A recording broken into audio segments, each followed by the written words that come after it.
In this video, I will talk about the differences between lossless and lossy compression methods. So if you look at these two images represent the same thing. There are some differences in these two images. The first image includes a lot of minute details, but you cannot see that in the second image. The first one is an example for an image which is compressed using a lossless compression method, and the second one is an image which is compressed using a lossy compression method.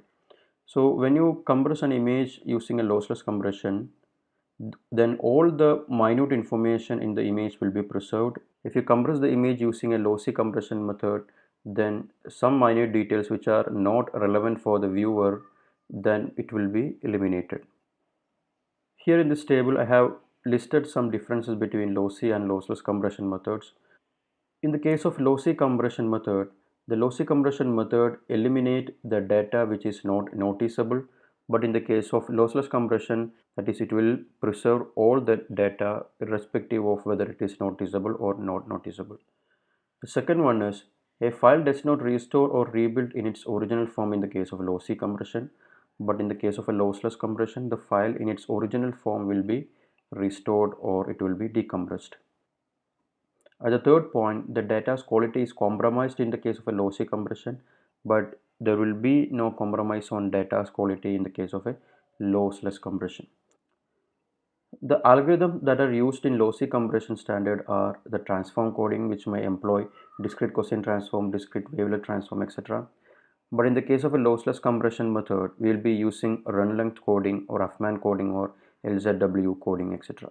So in these two methods, the main difference is here we will be compromising the value of coefficients, so it will be degrading the information in my image. But in the case of a lossless compression, we are just changing one kind of representation to another kind of representation by employing by by exploiting certain redundancies, especially the coding redundancy in the case of lossless compression.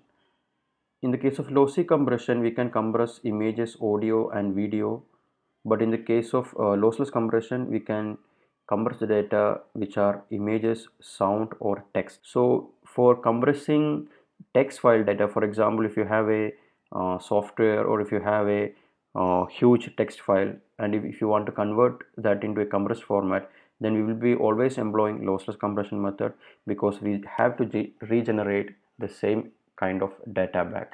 There should not be any compromise on the data that we are storing. In the case of images, the common format which employs lossy compressions are the JPEG and BMP, and these are the two formats, that is TIFF and PNG are two different formats which is compressing an image using lossless compression method. So these are the main differences between lossless and lossy compression standards. I hope this is clear. Thank you.